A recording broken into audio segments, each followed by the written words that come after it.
The wind howled like a wounded animal through the empty parking lot of St. Mary's Hospital, carrying with it sheets of snow that cut through the darkness like tiny frozen daggers.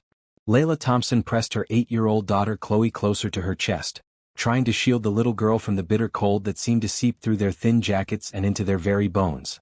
In her other arm, baby Tyler whimpered softly, his tiny lips already turning blue despite being wrapped in every piece of clothing Layla could spare. "Mommy, I'm so cold," Chloe whispered, her teeth chattering so violently that her words came out in broken syllables. Her dark eyes, usually bright with curiosity and laughter, were now dulled with exhaustion and fear. Layla's heart shattered at the sound of her daughter's voice. 3 hours. They had been standing outside this hospital for 3 hours, begging to be let in, only to be turned away again and again. The receptionist's words still echoed in her mind like a cruel mantra: no insurance, no service. Hospital policy. The blizzard had hit Chicago without warning, transforming the city into a frozen wasteland in a matter of hours. Layla had been walking to her night shift at the diner when the first snowflakes began to fall. By the time she realized the severity of the storm, it was too late to find proper shelter. She had managed to get to the hospital, thinking surely they would help a mother with 2 small children, but she had been wrong. Now, as she watched her children suffer, Layla felt her own strength beginning to fade. Her legs trembled beneath her, not just from the cold but from the crushing weight of her failures as a mother. How had she let it come to this? How had she failed her baby so completely? The automatic doors of the hospital swooshed open periodically as doctors and nurses came and went, each time releasing a burst of warm air that felt like paradise for just a moment before the cruel wind snatched it away. Layla had tried to slip inside during these brief openings, but security always stopped her. "Please," she had begged the guard just an hour ago, "my baby is sick. He's only 6 months old. Just let us warm up for a few minutes." But the guard, a middle-aged man with kind eyes that didn't match his harsh words, had shaken his head. "I'm sorry, ma'am. I have my orders. No insurance, no entry. It's not personal. Not personal." Layla almost laughed at the absurdity of it. Her children were freezing, possibly dying, and it wasn't personal. A violent gust of wind knocked Layla sideways and she stumbled, nearly dropping Tyler. Chloe grabbed onto her mother's coat, trying to help steady her, but the little girl was so weak from cold and hunger that she could barely stand herself. "Mommy, are we going to die?" Chloe asked, her voice so small it was almost lost in the howling wind. Layla looked down at her daughter's face, seeing her own features reflected there, the same warm brown skin, the same determined chin, the same eyes that had always held so much hope. But now those eyes were filled with a fear that no child should ever have to experience. "No, baby," Layla whispered, pulling Chloe even closer. "Mommy's going to figure something out. I promise." But even as she spoke the words, Layla felt her consciousness beginning to slip away. The cold was winning, creeping through her body like poison, making her thoughts fuzzy and her movements sluggish. Tyler had stopped crying altogether, which terrified her more than his earlier wails. Was he getting warmer or was he? She couldn't finish the thought. Layla pressed her back against the brick wall of the hospital, using it to keep herself upright. The rough surface scraped against her coat, but she barely felt it. Everything was becoming numb, distant, like she was watching her life through a thick pane of glass. "Stay awake," she told herself fiercely. "Stay awake for them." But her eyelids felt so heavy, and the cold was wrapping around her like a deceptive blanket, making her want to just lie down and rest for a moment. Just a moment. Through the swirling snow, she saw more people hurrying into the hospital. Families with their well-dressed children, couples holding hands, elderly people supported by caring relatives. All of them had what she didn't. Insurance cards, warm cars to drive home to, people who cared about their welfare. Layla had always been a fighter. She'd worked 3 jobs to support her children after Derek left them with nothing but debt and broken promises. She'd gone without meals so Chloe could have lunch at school. She'd walked miles in worn-out shoes to save bus fare for her children's needs. But tonight, for the first time in her life, she felt truly defeated. The storm seemed to sense her weakness and pressed its attack. Snow piled up around their feet, and the wind grew even more vicious if that was possible. Layla felt her grip on Tyler loosening as her fingers grew numb. "Help us," she whispered into the night, not even sure who she was talking to. "Someone please help us." But her words were swallowed by the wind, lost in the vast indifference of the storm. The parking lot stretched out before them like an Arctic desert, empty except for the occasional car sliding carefully through the snow. Layla felt her knees buckle. This was it. This was how her story would end, Not with the dreams she'd had for her children, not with the college graduation she'd imagined for Chloe or the first steps she'd wanted to see Tyler take, but here in the cold, rejected by the very people who had sworn to help. She slumped against the wall, pulling her children as close as she could, trying to use her own body to shield them from the worst of the wind. Maybe if she could just keep them warm a little longer, someone would come. Maybe a miracle would happen. As consciousness began to slip away from her like sand through her fingers, Layla's last coherent thought was a prayer she'd learned as a child. Please God, save my babies. The hospital doors swooshed open one more time, but Layla was too far gone to see the figure that emerged, too weak to hear the footsteps running toward them through the snow. Gabriel Morrison had never believed in divine intervention until the moment he saw them huddled against the hospital wall. He had just finished visiting Mrs. Patterson, an elderly patient in the cardiac wing whose medical bills he'd been quietly paying for months, when something made him glance toward the parking lot instead of heading straight to his car. At first he thought it was just shadows playing tricks in the swirling snow. But then the wind shifted and he saw them clearly, a young woman slumped against the brick wall with two small children pressed against her body. Even from a distance he could tell they weren't moving. Gabriel didn't hesitate. He ran across the parking lot, his expensive shoes slipping on the ice, his long coat whipping behind him in the wind. As he got closer, he could see that the woman was barely conscious, her lips pale and her breathing shallow. The little girl in her arms was shivering violently, while the baby had gone ominously still. "Ma'am?" Gabriel called out, dropping to his knees beside them. "Ma'am, can you hear me?" Layla's eyes fluttered open, struggling to focus on the face above her. She saw a man in his mid-30s with kind hazel eyes and dark hair that was now dusted with snow. He was handsome in a refined way, with the kind of clothes that cost more than she made in a month, but his expression held genuine concern, not the cold indifference she'd grown accustomed to. "My children," she managed to whisper through chattering teeth. "Please, help my children."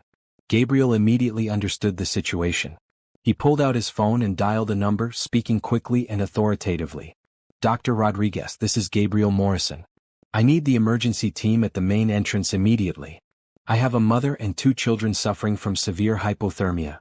"Sir, if they don't have insurance," came a voice from the other end. "I'll handle all the costs," Gabriel cut him off firmly. "Just get the team out here now." While they waited for help to arrive, Gabriel shrugged out of his wool coat and wrapped it around Layla and her children. The coat was large enough to cover all three of them, and Layla felt the lingering warmth from his body seep into her frozen limbs. "What are your names?"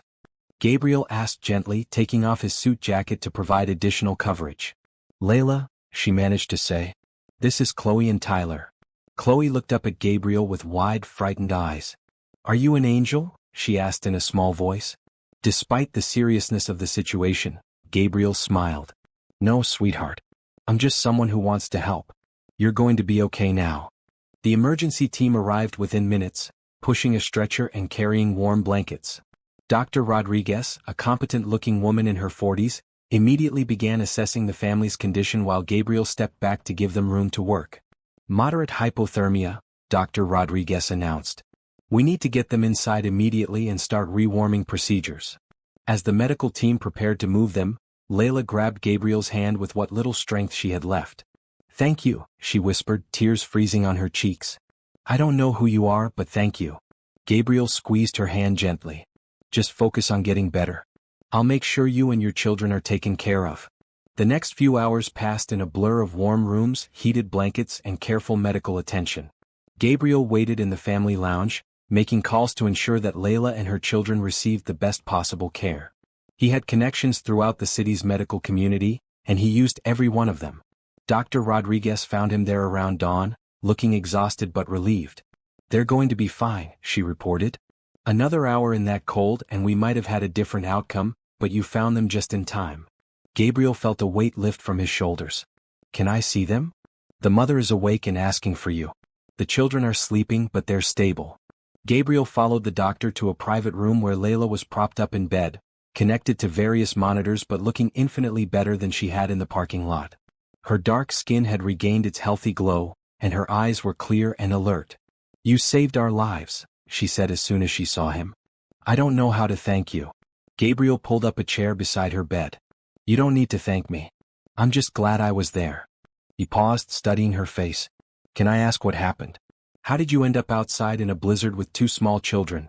Layla's expression grew sad, but she seemed willing to share her story. We've been staying in a shelter, but they had a fire last week and had to close temporarily. I thought I could make it to my sister's place across town, but the storm hit faster than anyone expected. What about the hospital? Why wouldn't they let you in? Layla's jaw tightened. No insurance. I lost my coverage when I lost my job at the factory 3 months ago. I've been working odd jobs since then, but nothing with benefits. Gabriel felt a familiar anger rise in his chest, not at Layla, but at a system that could turn away a mother and her children in a life-threatening situation. It was the same anger he'd felt 2 years ago when his wife Caroline had struggled to get the specialized care she needed during her difficult pregnancy. "I'm sorry," he said simply. "That should never have happened." Layla studied his face, noting the pain that flickered across his features. "You've been through something similar, haven't you?" Gabriel was quiet for a moment before answering. "My wife died in childbirth 2 years ago. The doctors said if we'd caught her condition earlier, if she'd had access to better prenatal care sooner." He trailed off, not wanting to burden this woman with his own grief. "I'm so sorry," Layla said softly. "That must have been devastating." "It was. But it also opened my eyes to how many people fall through the cracks of our healthcare system. I've been trying to do something about it ever since." They sat in comfortable silence for a moment before Layla spoke again. "I need to ask you something, and please be honest with me. What do you expect in return for helping us?" Gabriel looked surprised by the question. "Nothing. Absolutely nothing. People don't just help strangers without wanting something back," Layla said, her voice cautious but not unkind. "I've learned that the hard way." Gabriel leaned forward in his chair. "Layla, I'm going to tell you something that might sound strange, but I need you to believe me. 2 years ago, I lost the most important person in my world, and for a while I thought my life was over. But gradually, I realized that Caroline wouldn't want me to waste the resources and opportunities one have. She'd want me to help people, to make a difference." He stood up and walked to the window, looking out at the city that was slowly digging itself out from under the blizzard. "When I saw you and your children last night, I saw Caroline in that hospital bed, alone and afraid. I saw the child we never got to raise. Helping you isn't charity, it's purpose." Layla felt tears welling up in her eyes. She'd spent so many years fighting alone, being strong for her children, that she'd almost forgotten what it felt like to have someone genuinely care about her welfare. "So what happens now?" she asked. Gabriel turned back to her with a slight smile. "Now you get better. Then if you're willing, I'd like to help you get back on your feet. I have a guest house on my property that's sitting empty. You and your children could stay there while you figure out your next steps." Layla's first instinct was to refuse. She'd been disappointed and betrayed too many times to easily trust offers that seemed too good to be true. But as she looked at Gabriel's sincere expression, and thought about her children sleeping peacefully in the next room for the first time in weeks, she found herself nodding. "I'll accept your offer," she said quietly. "But I want to be clear. I'm not looking for a handout. I'll work for whatever help you give us." Gabriel smiled, recognizing the pride and strength that had kept this woman fighting for her children even when everything seemed hopeless. "I wouldn't expect anything less." As he prepared to leave, promising to return later to check on them, Layla called out to him one more time. "Gabriel? Thank you for seeing us as people worth saving." He paused in the doorway, touched by her words more than she could know. "Thank you for giving me a reason to believe in second chances." 3 days later, Layla stood at the window of Gabriel's guest house, watching Chloe play in the backyard while Tyler napped peacefully in his new crib. The contrast between their current situation and that terrifying night at the hospital felt almost dreamlike. The guest house was larger than any place Layla had ever lived, with 2 bedrooms, a full kitchen, and a living room that opened onto a small garden. Gabriel had stocked the refrigerator with groceries and the closets with clothes in all their sizes. When Layla had tried to protest the generosity, he'd simply said, "Caroline would have wanted it done right." "Mommy, look." Chloe called from outside, where she was building a snowman with the help of Mrs. Chin, Gabriel's elderly housekeeper who had taken an immediate liking to the little girl. Layla smiled and waved back, still marveling at how quickly her daughter had bounced back from their ordeal. Children were resilient in ways that adults could never be. A soft knock at the door interrupted her thoughts. Gabriel stood on the porch, holding a manila folder and wearing the kind of expression that suggested serious conversation ahead. "Come in," Layla said, stepping aside to let him enter. "Tyler's sleeping, but we can talk quietly." Gabriel settled into one of the armchairs while Layla took the couch, noting how much healthier she looked after 3 days of proper rest and nutrition. Her dark skin glowed with renewed vitality, and her eyes held a spark that had been missing during their first meeting. "How are you feeling?" he asked. "Better than I have in months," Layla admitted. "Dr. Rodriguez says we're completely recovered from the hypothermia. But I know you didn't come here just to check on our health." Gabriel smiled at her directness. "You're right. I wanted to talk to you about the future. I have a proposition." Layla tensed slightly. She'd been waiting for this moment, when Gabriel would reveal what he really wanted from her in exchange for his help. "I run a charitable foundation," Gabriel continued, opening the folder he'd brought.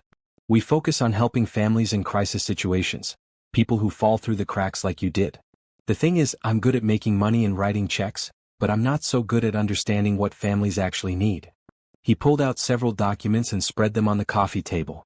"I need someone to manage the foundation's family services division. Someone who understands what it's like to struggle, who can identify the real problems and develop practical solutions." Layla leaned forward to examine the papers, her eyes widening as she saw the job description and salary information. "Gabriel, this is a real job. A good job. It's a job you're uniquely qualified for," he said. "You've navigated the welfare system, dealt with bureaucratic obstacles, made impossible decisions about how to provide for your children. That's not experience you can get from a textbook." Layla was quiet for a long moment, studying the documents. The salary was more than she'd ever made, enough to provide real stability for her children. But something about the offer made her uncomfortable. "Is this a real job or is this charity disguised as employment?" she asked. Gabriel had been expecting this question. "It's a real job with real responsibilities and real expectations. If you don't perform, you'll be fired just like any other employee. The only difference is that I'm offering it to you because I believe you'll excel at it. And if things don't work out between us personally, if we have a disagreement or I do something that disappoints you, then we handle it professionally just like any other workplace situation," Gabriel said firmly. "Layla, I need you to understand something. I'm not offering you this job because I pity you or because I want something from you. I'm offering it because I think you can help me save other families like yours." Layla set down the papers and looked directly at him. "Tell me about your wife."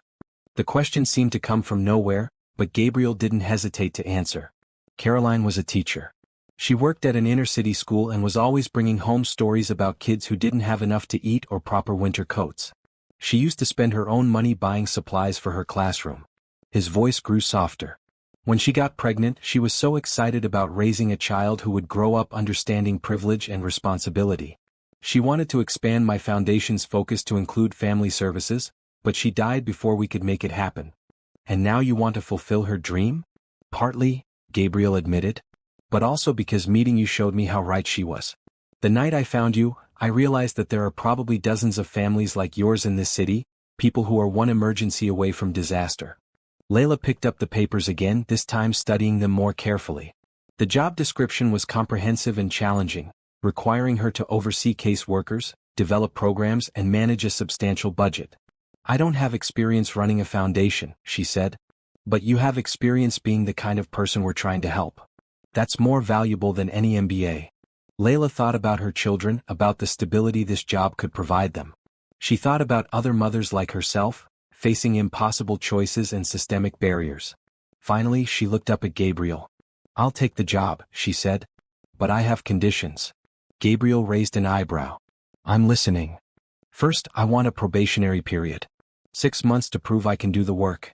If it doesn't work out, I leave with no hard feelings and you help me find something else." "Agreed." "Second, I want to maintain my own housing. The guest house is wonderful, but I need to know I can provide for my family independently." Gabriel nodded, though he looked slightly disappointed. "I understand. We can help you find an apartment in a good school district." "And third," Layla continued, "I want to be involved in every major decision about the Foundation's family programs. Not just as an employee but as a partner in the mission." Gabriel extended his hand to her. "Deal." As they shook hands, Layla felt something she hadn't experienced in years: hope. Not the desperate hope of someone drowning and grasping for any lifeline, but the steady hope of someone who could see a real future ahead. "When do I start?" she asked. "Monday if you're ready. But first, there's something else I want to show you." Gabriel led her outside to where Chloe was putting the finishing touches on her snowman. The little girl had somehow convinced Mrs. Chen to donate a scarf and hat for her creation, and she was beaming with pride at her work. Mr. Gabriel, Chloe called out when she saw him. Look what me and Mrs. Chen made. It's beautiful, Gabriel said, crouching down to her level. You know what? I think this snowman needs a carrot nose. Should we go find one in the kitchen? Chloe clapped her hands excitedly and ran toward the house with Mrs. Chen following behind, chattering about vegetables and snowman anatomy. She's never had a backyard to play in, Layla said quietly, watching her daughter disappear into the house. She can play here anytime she wants for as long as you're comfortable with it, Gabriel said. And Layla? Thank you for trusting me. Layla looked at him, this man who had appeared in her life like an answer to a prayer she'd been afraid to pray. Thank you for giving us a chance at a real life. As they stood watching Chloe emerge from the house with a triumphant carrot held high above her head, neither of them noticed the way they'd unconsciously moved closer together, or how natural it felt to share this simple moment of watching a child's joy. But Mrs. Chen noticed, and she smiled to herself as she followed Chloe back into the garden. In her 73 years, she'd learned to recognize the beginning of something special when she saw it. 2 weeks later, Layla sat in her new office at the Morrison Foundation, surrounded by case files and feeling simultaneously overwhelmed and energized. The foundation occupied the top 3 floors of a downtown Chicago high-rise, with floor-to-ceiling windows that offered stunning views of Lake Michigan. Her office was modest but professional, with a desk, conference table, and a comfortable seating area where she could meet with clients. Gabriel had insisted she decorate it however she wanted, and she'd chosen warm colors and family photos that made the space feel welcoming rather than intimidating. Mrs. Thompson? Her assistant, Rachel, poked her head through the door. Your 3 o'clock appointment is here. The Johnson family. Layla looked up from the file she'd been reviewing. Send them in, please. The Johnsons were a young couple with twin toddlers, facing eviction after the father had been injured at work and unable to collect workers' compensation due to a paperwork mix-up. Layla spent an hour with them, listening to their story and taking detailed notes about their situation. What we need, she explained to them patiently, is to address both the immediate crisis and the underlying problem. I can authorize emergency rental assistance to prevent the eviction, and I'll connect you with a legal advocate who specializes in workers' compensation cases. Mrs. Johnson began to cry with relief. We've been to 3 other organizations and they all said they couldn't help us because we didn't fit their criteria exactly. The thing about crises, Layla said gently, is that they don't usually fit neat categories. That's why we try to look at each family's unique situation. After the Johnsons left, Layla spent another hour on the phone with various agencies, coordinating services and following up on previous cases. She was learning that effective advocacy required not just resources, but persistence and the ability to navigate complex bureaucratic systems.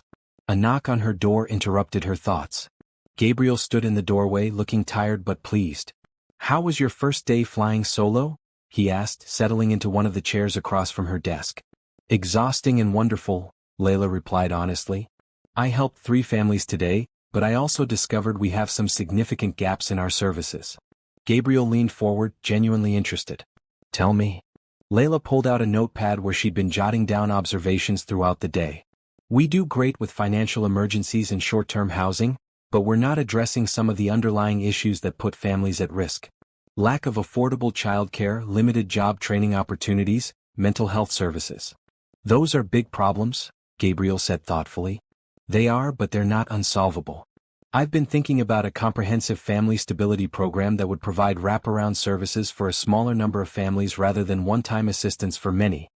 Gabriel was quiet for a moment, considering her words. This was exactly the kind of innovative thinking he'd hoped she would bring to the foundation. Put together a proposal, he said finally. Include budget projections and timeline. If it makes sense, we'll find a way to fund it. Layla felt a thrill of excitement. Really? You'll consider it? Layla, you've been here 2 weeks and you've already identified problems I never thought about. I'd be foolish not to listen to your ideas. As Gabriel prepared to leave, Layla called out to him. Gabriel? Thank you for trusting me with this opportunity. He paused at the door. Thank you for making me believe we can actually make a difference. Later that evening, Layla picked up Chloe from the after-school program at her new elementary school and Tyler from the daycare center in the foundation building. Gabriel had arranged for both services as part of her employment package, understanding that single mothers needed support systems to succeed professionally. How was school today? Layla asked as they drove to their new apartment in Lincoln Park. Good. Mrs. Foster said I'm reading at a 4th grade level, and I'm only in 2nd grade, Chloe announced proudly. And guess what? There's a science fair next month and I want to do a project about snowflakes. Layla smiled, remembering her daughter's fascination with the snow during their recent crisis. It seemed like a lifetime ago that they'd been huddled against that hospital wall. Their new apartment was a 2-bedroom unit in a family-friendly building with a playground and community garden. It wasn't luxurious, but it was theirs, paid for with Layla's honest work rather than charity. As they settled in for the evening, Tyler playing with blocks on the living room floor while Chloe worked on homework at the kitchen table, Layla felt a contentment she'd never experienced before. For the first time since Derek left, she had stability, purpose, and hope for the future. Her phone buzzed with a text message from Gabriel. Saw the news story about the Johnson case. Great work getting them connected with legal aid. This is exactly the kind of impact Caroline dreamed about. Layla smiled and typed back, "Thank you for giving me the chance to make it happen." A few minutes later, another message arrived. Chloe mentioned something about a science fair project. If she needs any supplies or help, Mrs. Chin used to be a chemistry teacher. The gesture was small, but it touched Layla deeply. Gabriel wasn't just her employer. He was becoming someone who cared about her family's day-to-day happiness. "Would you like that?" Layla asked Chloe. Mrs. Chin offered to help with your science project. Chloe's face lit up. Really? She knows about science. Apparently she knows a lot about science. We can ask her this weekend when we visit. Visit where? Chloe asked. Layla realized she'd been assuming they would continue spending time at Gabriel's house, even though they now had their own place. The truth was she looked forward to those visits as much as Chloe did. Gabriel's home had become a refuge, a place where her children could experience the kind of stable family environment she'd always wanted to provide. "Mr. Gabriel's house?" she said finally. "If you'd like to." "Of course I want to," Chloe exclaimed. "Mr. Gabriel said he's going to teach me how to play chess, and Mrs. Chin promised to show me how to make dumplings." That night, after both children were asleep, Layla sat at her kitchen table working on the proposal Gabriel had requested. As she outlined her ideas for comprehensive family services, she found herself thinking about the ways her own life had changed since that night in the blizzard. She had a good job, a safe home, and her children were thriving. But more than that, she had found a sense of purpose that went beyond mere survival. Every family she helped, every crisis she resolved, felt like a step toward the kind of world she wanted her children to inherit. And Gabriel had become something she hadn't expected when she'd first accepted his help. He was becoming a friend, someone she trusted not just with her professional aspirations but with her hopes for her children's future. As she worked late into the night, refining her proposal and dreaming of the families they could help, Layla allowed herself to imagine that maybe, just maybe, the worst part of their story was behind them. Spring arrived in Chicago with an explosion of color that seemed to mirror the positive changes in Layla's life. The Foundation's new Comprehensive Family Stability Program had been approved and was already helping 12 families transition from crisis to self-sufficiency. Layla found herself working long hours, but she loved every challenging minute of it.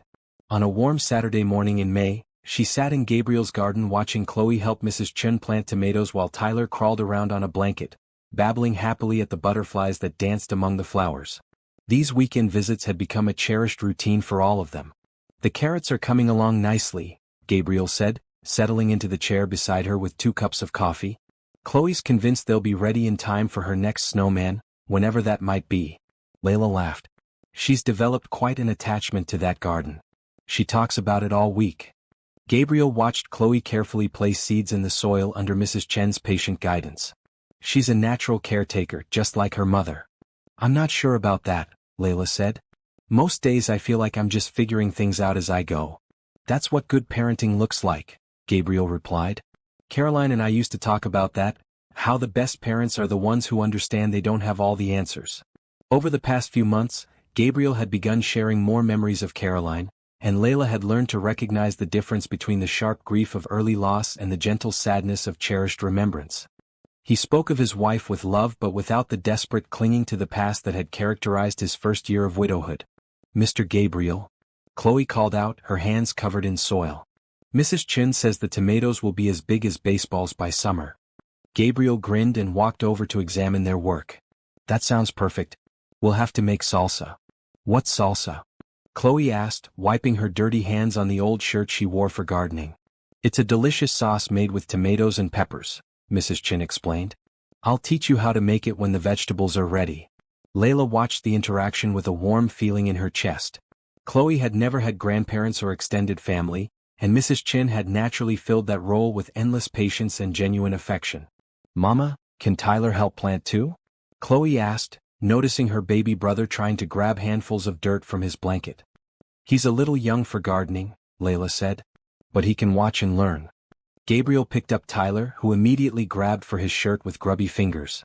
"Hey there, buddy. Want to see what your sister is doing?"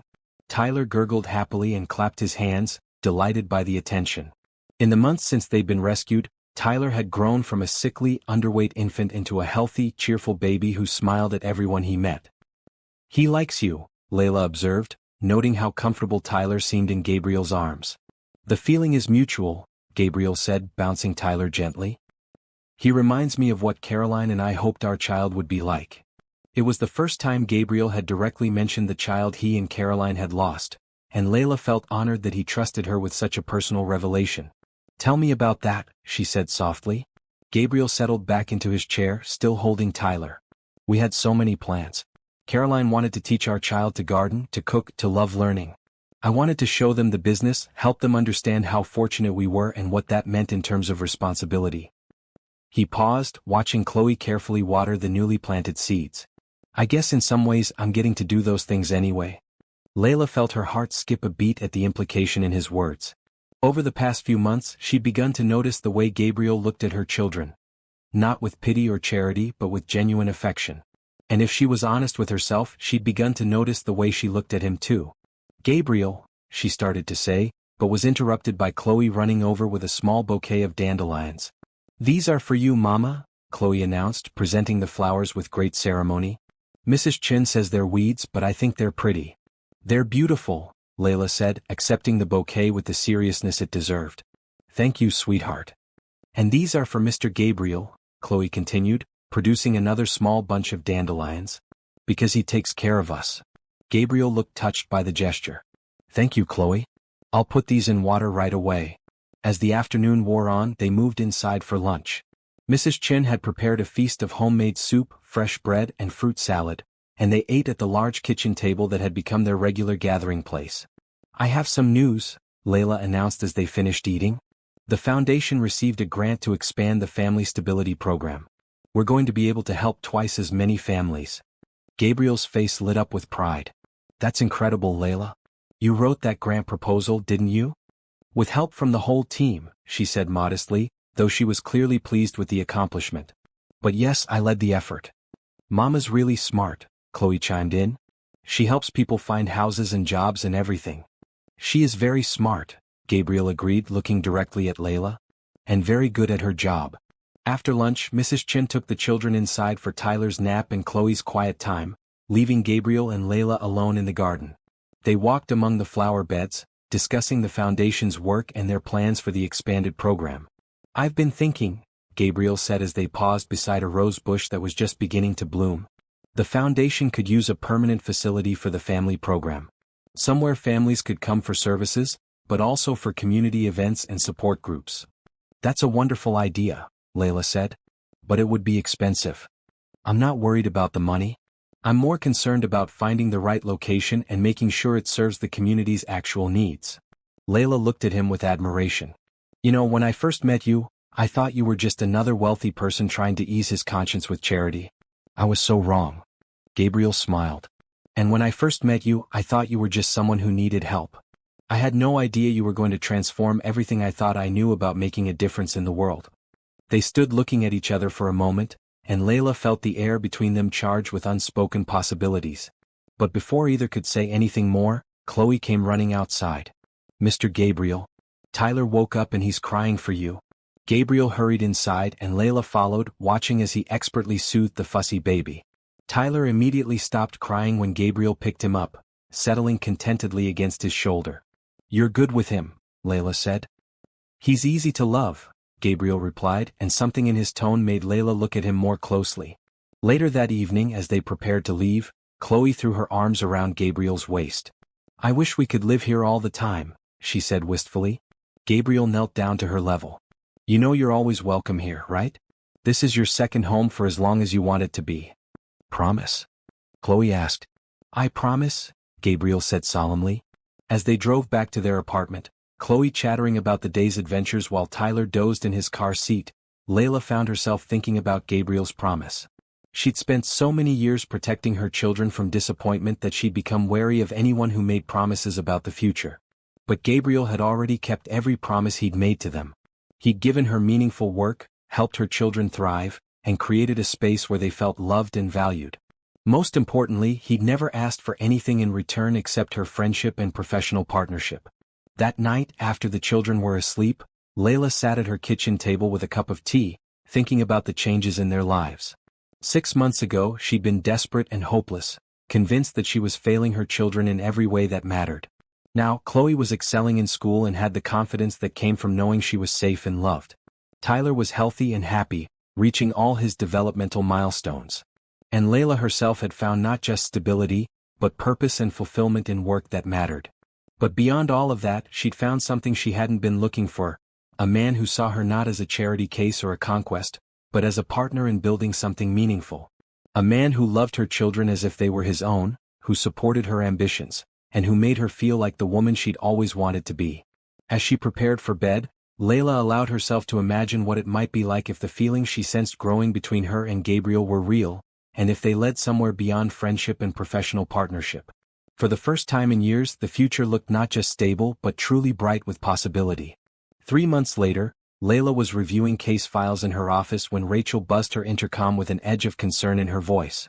"Mrs. Thompson? There's a man here to see you. He says he's your ex-husband." Layla's blood ran cold. Derek. She hadn't seen or heard from him since he'd walked out on them 2 years ago, leaving nothing but debt and broken promises in his wake. "Does he have an appointment?" she asked, stalling for time while her mind raced. "No, ma'am. But he's quite insistent. Should I call security?" Layla took a deep breath, steeling herself for a confrontation she'd hoped would never come. "No, send him in. But stay close, please." Derek Matthews walked into her office looking nothing like the man she'd once loved. His clothes were wrinkled and cheap, his hair unwashed, and his eyes held the restless energy of someone with a serious problem. But his smile was still charming, still designed to manipulate. "Layla, baby, look at you," he said, spreading his arms wide as if expecting a warm welcome. "Living the high life in this fancy office. I always knew you had it in you. What do you want, Derek?" Layla kept her voice steady and professional, not moving from behind her desk. "Can't a man visit the mother of his children?" Derek settled into one of her chairs without being invited, his eyes taking in the expensive furnishings and professional decor. "I heard through the grapevine that you landed yourself a sugar daddy. Some rich widower who's been playing house with my family. Gabriel Morrison is my employer and my friend," Layla said firmly. "And you lost the right to have opinions about my life when you abandoned us." Derek's charming facade slipped slightly. "I didn't abandon anybody. I had some problems, sure, but I'm clean now. I'm ready to be a father to my kids." "Where have you been for 2 years, Derek? Where were you when Chloe cried herself to sleep asking why Daddy didn't love her anymore? Where were you when Tyler was sick and I had to choose between buying medicine and paying rent?" "I was getting my life together," Derek said, but his eyes wouldn't meet hers. "And now I'm back, ready to make things right." Layla studied his face, seeing the telltale signs she'd learned to recognize during their marriage: the dilated pupils, the slight tremor in his hands, the way he kept licking his lips. He wasn't clean. He was using again, probably worse than before. "Get out of my office," she said quietly. Derek's expression hardened. "Those are my children, Layla. I have rights." "You have no rights." Layla stood up, her voice growing stronger. "You haven't paid a penny of child support. You haven't sent a birthday card or Christmas present. You disappeared completely." "But I'm here now," Derek leaned forward, his voice taking on a wheedling tone. "And I'm willing to let bygones be bygones. All I need is a little help getting back on my feet. I heard your boyfriend is loaded." There was the real reason for his visit. Not love for his children, not genuine remorse, but money. "Gabriel isn't my boyfriend, and even if he were, that wouldn't be any of your business," Layla said. "I want you to leave. Now." Derek stood up abruptly, his mask finally falling away completely. "You think you're so high and mighty now, don't you? Living in your fancy apartment, working in this glass tower. But I know what you really are, Layla. You're just a desperate single mother who got lucky." "Yes, I got lucky," Layla said, walking around her desk to face him directly. "I got lucky that you left before you could destroy our children the way you tried to destroy me. Derek's face flushed with anger. I want to see my kids. Absolutely not. I have parental rights. You forfeited those rights when you chose drugs over your family, Layla shot back. But if you want to make this legal, we can do that. I have 2 years of documentation showing that you abandoned your children. How do you think that will look to a judge? Derek was quiet for a moment, and Layla could see him calculating his options. When he spoke again, his voice was cold and threatening. You know what I think happened here, Layla? I think you seduced some lonely rich guy and convinced him to play daddy to kids that aren't his. But what happens when he gets tired of playing house? What happens when he realizes he can get everything he wants from you without the baggage of someone else's children? Get out, Layla said, but Derek wasn't finished. I'm going to contest custody, he said. I'm going to tell the court that you're living an immoral lifestyle, that you're exposing my children to inappropriate relationships. And when I get them back, your rich boyfriend won't want anything to do with you anymore. You're delusional if you think any court would give you custody, Layla said, but inside, fear was beginning to gnaw at her. Derek was unstable and vindictive, and she knew he was capable of making her life very difficult. We'll see about that, Derek said, heading for the door. By the way, nice pictures on your desk. Chloe's gotten so big and Tyler looks just like me. I'll be seeing them real soon. After he left, Layla sank into her chair, her hands shaking. She'd been so focused on building a new life for her family that she'd almost forgotten Derek existed.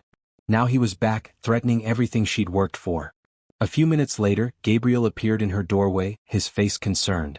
Rachel said you had a difficult visitor. Are you all right? Layla looked up at him, this man who had given her and her children everything they needed to thrive, and felt a crushing weight of fear. What if Derek's threats weren't empty? What if he really could disrupt their lives? It was Derek, she said quietly. My ex-husband. He wants custody of the children. Gabriel's expression hardened. On what grounds? He claims I'm living an immoral lifestyle because of our friendship. He thinks he can convince a court that I'm unfit. Gabriel closed the office door and sat down across from her. Layla, look at me. You are an excellent mother. You have a stable job, a safe home, and your children are thriving. No court would take them away from you. But what if they do? The fear that had been building since Derek's threats finally spilled over. What if being associated with you somehow hurts my chances? What if I lose them because I trusted the wrong person again? Gabriel looked stung by her words, but his voice remained gentle. Is that what you think? That trusting me was a mistake? Layla realized how her words had sounded and she felt awful. No, Gabriel, that's not what I meant. It's just, Derek has a way of poisoning everything good in my life. I can't let him hurt my children. He won't, Gabriel said firmly. I'll hire the best family law attorney in the city. We'll document his abandonment, his substance abuse, his threats. He won't get anywhere near your children. Layla looked at him questioningly. You're not facing this alone, Gabriel said.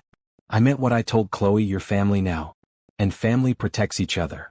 As Gabriel left to make calls to his legal team, Layla felt a mixture of gratitude and terror. She was grateful for his support, but terrified of what Derek's return might mean for all of them. That evening she held her children extra close, knowing that the peaceful life they'd built together was about to be tested in ways she'd never imagined. The next morning, Layla sat in the offices of Patterson, Liu and Associates, one of Chicago's most prestigious family law firms. Gabriel had arranged the meeting, and he sat beside her as attorney Sarah Patterson reviewed Derek's custody petition. This is largely baseless, Patterson said, setting down the papers with a dismissive gesture. Your ex-husband is claiming moral unfitness due to cohabitation with an unmarried man, but you don't live with Mr. Morrison. He's alleging neglect, but your children's medical and school records show excellent care. So we don't have anything to worry about? Layla asked hopefully.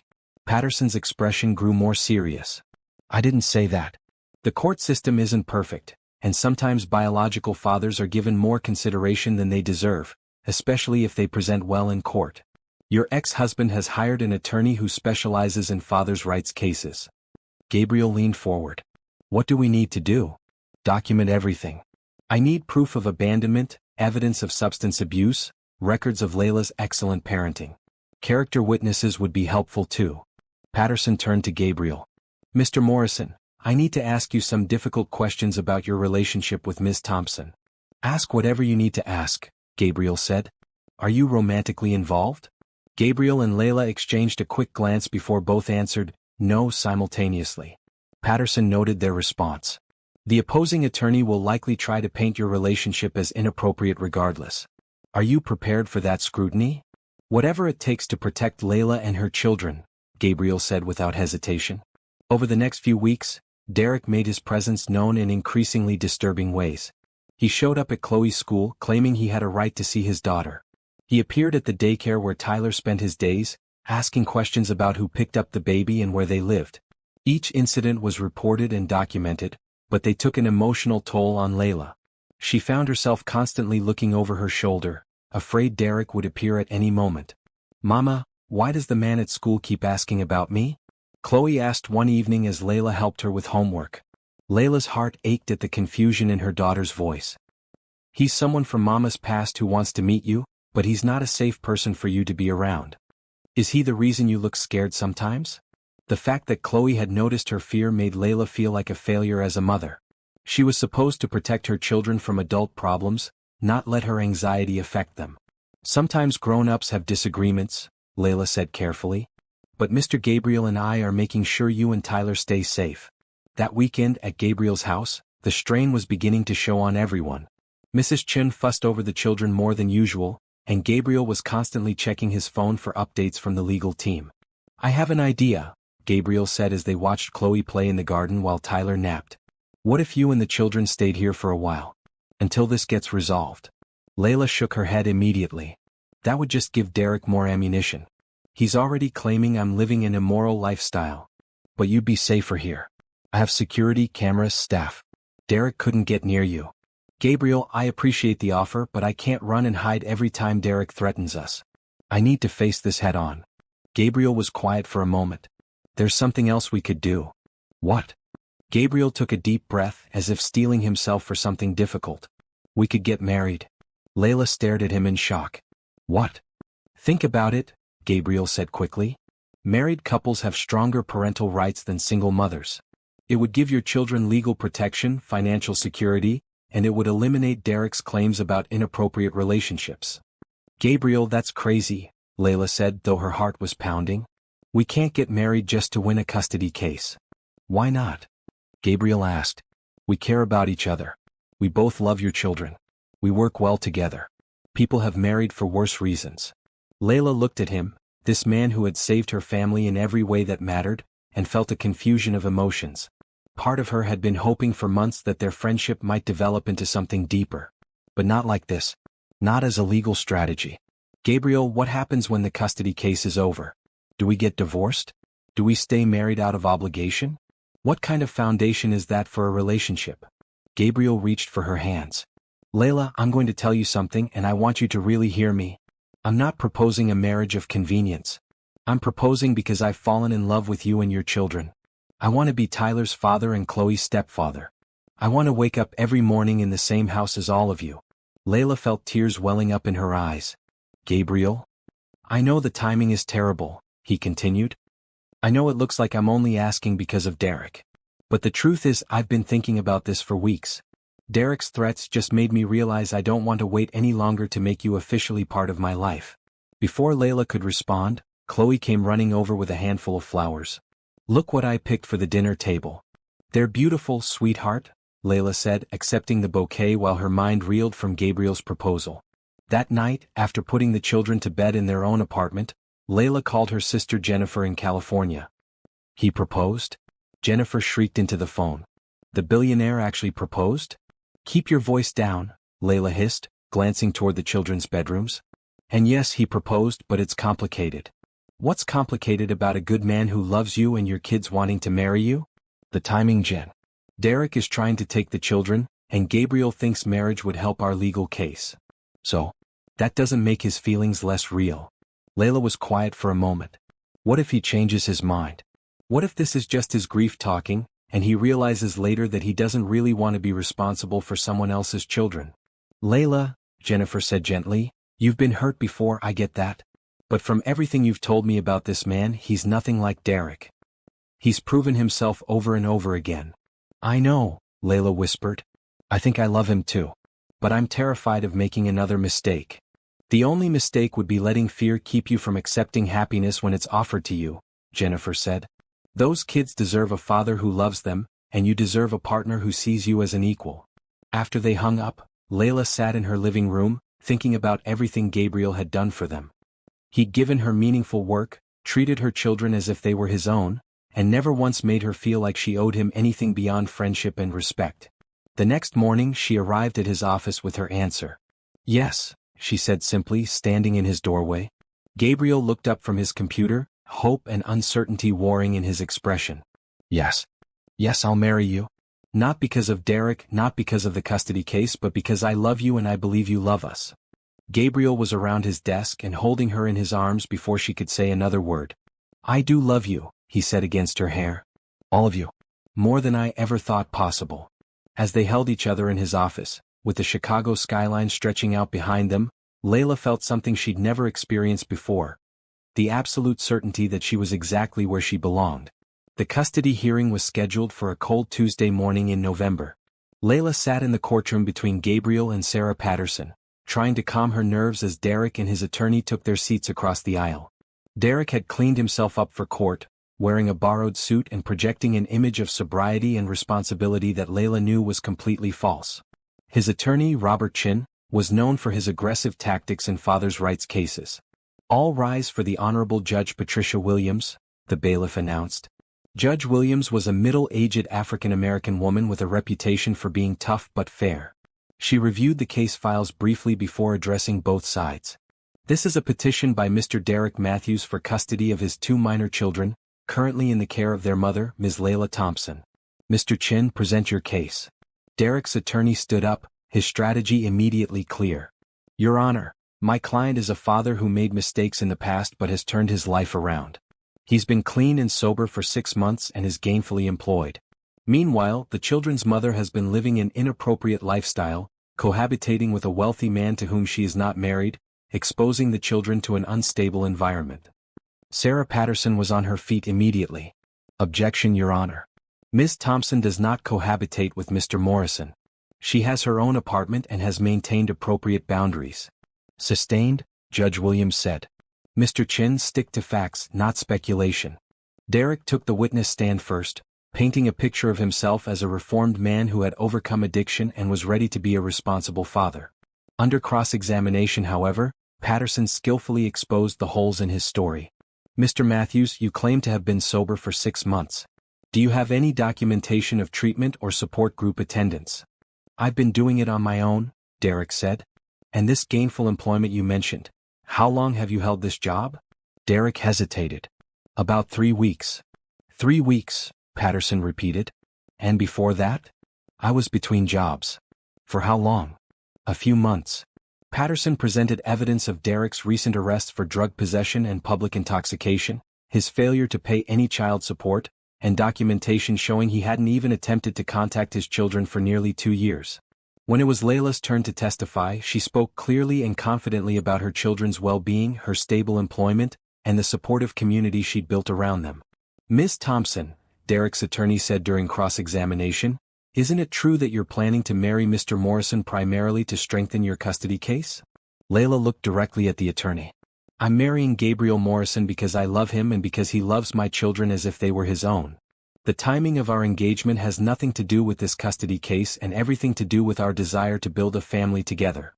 "But you must admit that Mr. Morrison's wealth and status make him an attractive partner?" "Gabriel's character makes him attractive," Layla replied firmly. "His kindness, his integrity, the way he treats my children with respect and affection. Those are the qualities that matter." Gabriel testified next, speaking eloquently about his relationship with Chloe and Tyler and his commitment to their well-being. When Derek's attorney tried to suggest that Gabriel was simply trying to buy a ready-made family, Gabriel's response was powerful. "I lost my wife and unborn child 2 years ago," he said quietly. "I never thought I'd have a family again. Layla and her children didn't fill a void in my life. They gave me a new life worth living. Tyler calls me Gabba, and Chloe asks me to check for monsters under her bed. That's not something you can buy, counselor. That's love." The most compelling testimony came from Mrs. Chin, who had worked for Gabriel for 15 years and had witnessed the family's development firsthand. "I have watched these children bloom," she said in her accented English. "The little girl was so thin, so scared when they first came. Now she laughs, she plays, she helps in my garden. The baby was sick, crying. Now he is fat and happy. This is good mother, good family. Character witnesses testified about Layla's dedication to her work at the foundation and her children's excellent adjustment to their new school and community. Chloe's teacher spoke about the little girl's academic progress and emotional stability. Derek's case fell apart completely when Patterson presented evidence that he had been arrested for drug possession just 2 weeks earlier. Information that had been kept from the court by his attorney. "Mr. Matthews," Judge Williams said sternly, "you lied under oath about your sobriety. You've provided no evidence of stable employment or housing. You've made no attempt to pay child support or maintain a relationship with your children for nearly 2 years." Derek's attorney tried to salvage the case, but the judge had heard enough. "The petition for custody is denied," Judge Williams declared. "Furthermore, given Mr. Matthews' history of abandonment, substance abuse and dishonesty with this court, I'm issuing a restraining order. He is not to contact these children or their mother without court supervision." She looked directly at Derek. "Mr. Matthews, if you're serious about having a relationship with your children, get clean, stay clean and prove it over time. But these children deserve stability, and they have it with their mother." As they left the courthouse, Layla felt a weight lift from her shoulders that she'd been carrying for months. Derek's threats no longer held any power over them. "It's over," Gabriel said, putting his arm around her. "It's over," Layla agreed, leaning into his warmth. That evening, they told the children that the man who had been bothering them would not be coming around anymore, and that Gabriel was going to officially become part of their family. "Does that mean you'll be my daddy?" Chloe asked Gabriel with wide, hopeful eyes. "If you want me to be," Gabriel said softly. Chloe threw herself into his arms. "I've wanted that for so long." Even Tyler seemed to understand that something important had happened, clapping his hands and babbling excitedly when Gabriel picked him up. Later that night, as they planned their wedding, Layla reflected on how much their lives had changed since that terrible night in the blizzard. They had faced their greatest threat and emerged stronger than ever. The worst was finally behind them. 2 weeks later, Layla stood in front of her bedroom mirror, adjusting the simple but elegant cream-colored dress she'd chosen for her wedding.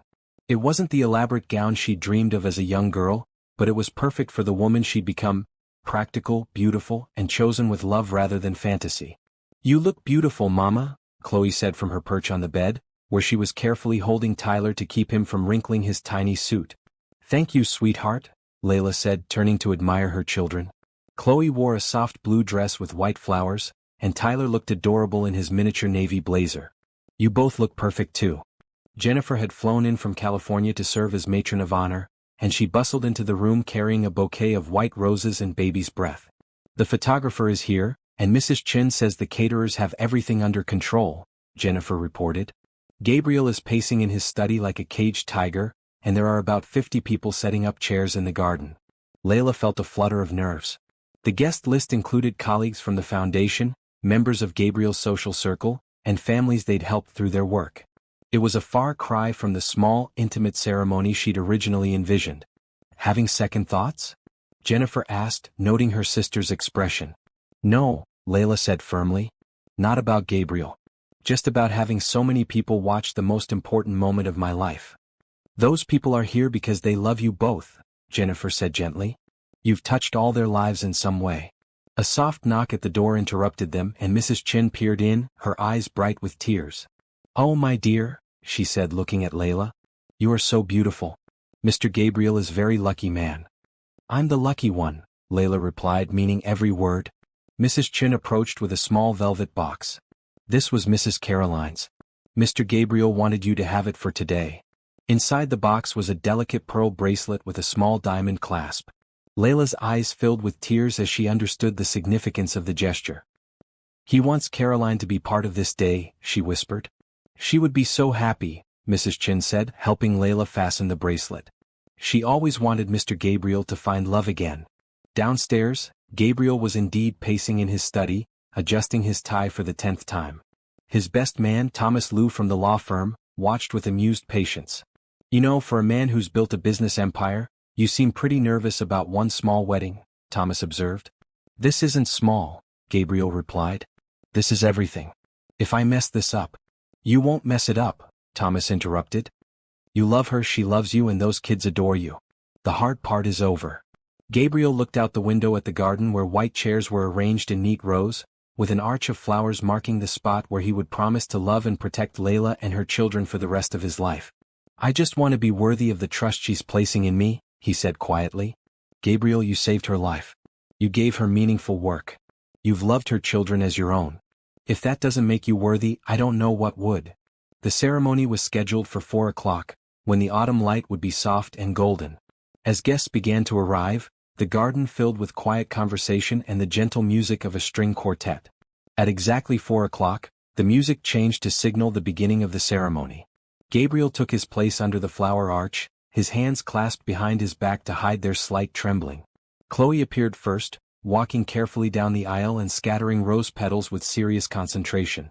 She was followed by Jennifer, carrying Tyler and looking radiant in her deep purple dress. Then the music swelled and Layla appeared at the head of the aisle. Gabriel felt his breath catch as he saw her walking toward him. She was beautiful, of course, but more than that, she was his. This incredible woman who had survived so much, who had raised 2 amazing children, who had transformed his foundation and his life, was choosing to bind her future to his. Layla walked slowly, wanting to remember every detail of this moment. She saw familiar faces in the crowd, colleagues from the foundation, families they'd helped, friends they'd made together. But her eyes kept returning to Gabriel, standing tall and handsome in his dark suit, watching her approach with an expression of wonder and love. When she reached him, he stepped forward to take her hand. "You look beautiful," he whispered. "So do you," she whispered back, making him smile.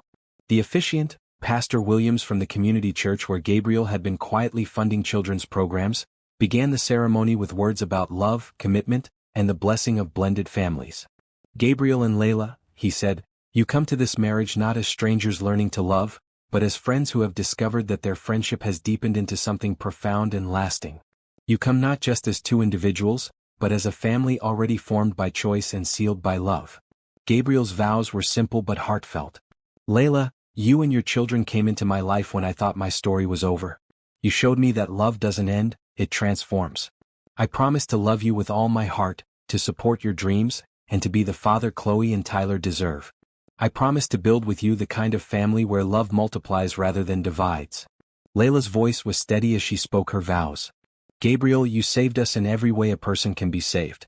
You saw us not as charity cases but as people worthy of love and respect.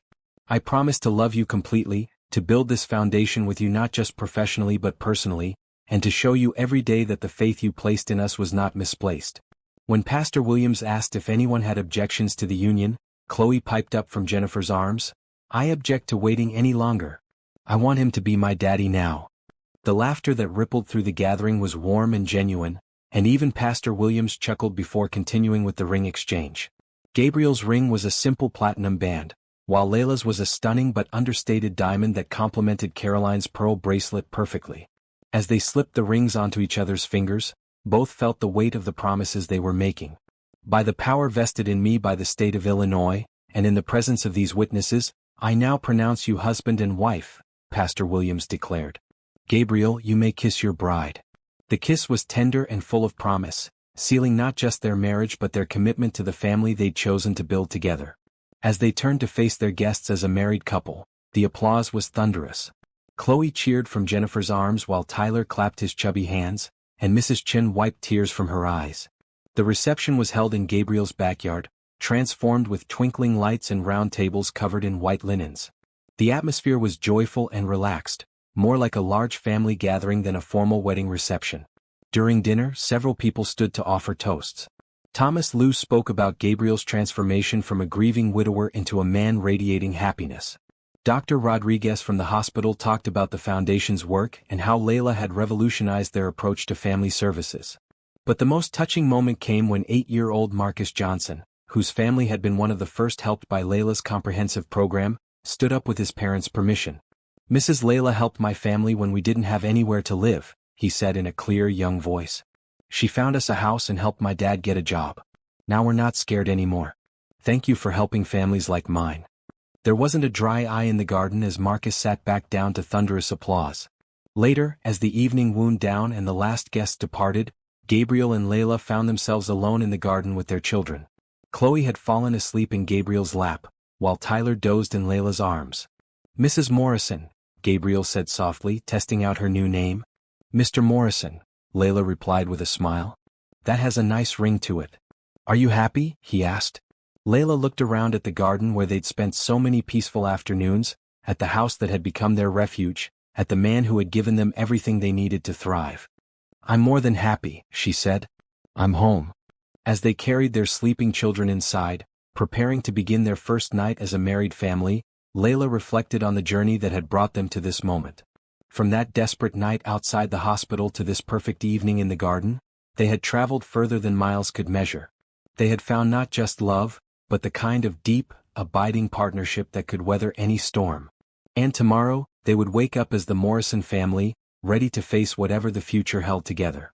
1 year later, Layla stood in the kitchen of their new home, a beautiful colonial in Evanston that they'd purchased together, preparing breakfast while Tyler played with blocks on the floor and Chloe practiced piano in the living room. The house was perfect for their growing family, with a large kitchen for Mrs. Chen's cooking experiments, a study where Gabriel could work from home, and a playroom where the children could spread out their toys and art projects.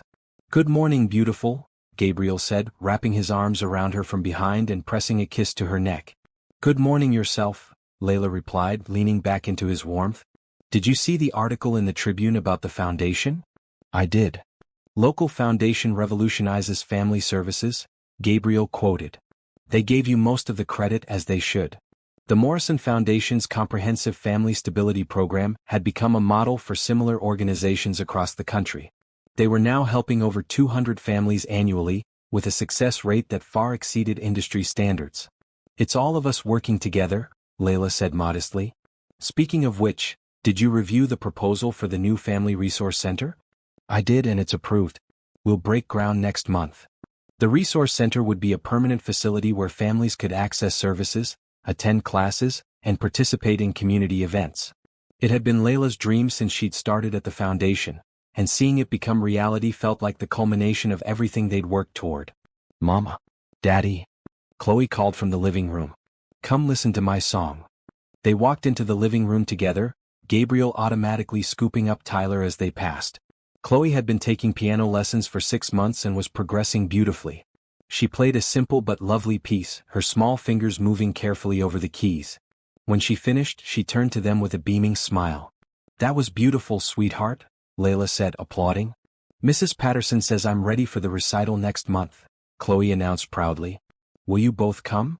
We wouldn't miss it, Gabriel assured her, and Chloe launched herself into his arms for a hug that somehow managed to include Tyler as well. These moments of simple family happiness had become the fabric of their daily life. Gabriel had officially adopted both children 6 months earlier, a process that had involved more paperwork than emotion since he'd already been their father in every way that mattered. Derek had made no further attempts to contact them. The last they'd heard, he was in a court-ordered treatment program in another state.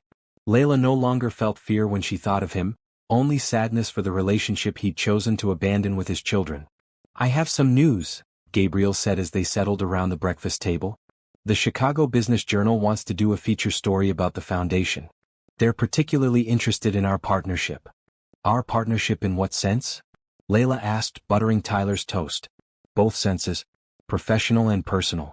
They want to talk about how our marriage has enhanced the foundation's work. Layla considered this. A year ago, she would have been terrified of that kind of public attention. Now she felt proud of what they'd built together. I think that would be good, she said. Other organizations might benefit from understanding how personal investment in the mission can drive success. After breakfast, Gabriel left for a board meeting while Layla took the children to their respective schools and daycare. Her commute to the foundation offices had gotten longer since they'd moved to Evanston, but the house was worth it. Chloe was thriving in her new school, and Tyler loved the daycare program at the local community center. At work, Layla spent the morning reviewing applications for their newest program, a partnership with local employers to provide job training and placement services for parents in crisis. The response had been overwhelming, with more families applying than they could currently serve. We need to expand again, she told Gabriel when he returned from his meeting. I was hoping you'd say that, he replied with a grin. The board just approved a budget increase of 40% for next year. They spent the afternoon planning the expansion, discussing locations for satellite offices and strategies for recruiting additional staff. Working together had become as natural as breathing, their different strengths complementing each other perfectly. Gabriel provided the business acumen and financial resources, while Layla brought the street-level understanding of what families actually needed. Together, they had created something more effective than either could have built alone. That evening, they attended a community fundraiser for the local children's hospital. As they mingled with other philanthropists and community leaders, Layla marveled at how naturally she'd grown into this role. "The Morrisons," called out Dr. Rodriguez, approaching them with a warm smile. "I was just telling someone about that night in the blizzard. Who would have thought it would lead to all this?" She gestured around the elegant ballroom where hundreds of Chicago's most influential citizens had gathered to support children's healthcare. "Funny how life works," Gabriel said, pulling Layla closer to his side. "The best things often come from the most unexpected places." Later that night, after checking on both children and ensuring they were peacefully asleep, Gabriel and Layla sat in their bedroom, reflecting on the day. "Do you ever miss it?" Gabriel asked. "The simplicity of before?" Layla thought about his question seriously. There had been something appealing about their early days, when it was just the four of them creating a family in the quiet intimacy of Gabriel's guest house. "Sometimes," she admitted. "But then I think about all the families we're helping now, all the children who have stable homes because of what we've built together. The complexity is worth it." Gabriel nodded, understanding exactly what she meant. Their personal happiness had become inseparable from their shared mission, each reinforcing the other. "I have something for you," he said, reaching into his nightstand drawer. He pulled out a small wrapped package, which Layla opened to reveal a beautiful silver locket. Inside were tiny photos of Chloe and Tyler, smiling faces that captured their joy and security. "It's perfect," Layla whispered, tears filling her eyes. "There's an inscription on the back," Gabriel said. Layla turned the locket over and read the engraved words, "Love multiplies. GM to LM forever." As Gabriel fastened the locket around her neck, Layla felt the weight of it settle against her heart, a tangible reminder of how far they'd all come. 2 years ago, she'd been a desperate single mother facing the worst night of her life. Tonight, she was Mrs. Gabriel Morrison, co-director of one of Chicago's most successful charitable foundations, mother to 2 thriving children, and wife to a man who loved her completely. "I love you," she said, turning in his arms to face him. "I love you too," he replied, kissing her softly. "All of you. Always." Outside their bedroom window, snow began to fall, not the brutal blizzard that had brought them together, but gentle flakes that would blanket their garden in peaceful white by morning. In the children's rooms, Chloe and Tyler slept soundly, secure in the knowledge that they were loved and protected. And in the master bedroom of their warm, safe home, Gabriel and Layla held each other close, grateful for the miracle that had brought them together and excited for all the years of love and service that lay ahead. Their story had begun with a crisis that nearly destroyed them. It would continue with a love that made them stronger than they'd ever imagined possible. The Morrison family was complete, and their future was as bright as the hope they brought to every family they served. Dear listeners, thank you for joining Gabriel, Layla, Chloe, and Tyler on their incredible journey from desperation to hope, from survival to thriving. Their story reminds us that sometimes our darkest moments can lead to our greatest blessings. What did you think of the way Gabriel and Layla's relationship developed? Did you find their love story believable and heartwarming? And what about the children? Could you feel how they blossomed in their new, secure environment?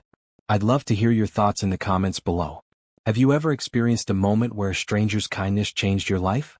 Or perhaps you've been the one to offer help when someone needed it most. Share your stories, they might inspire the next tale I tell.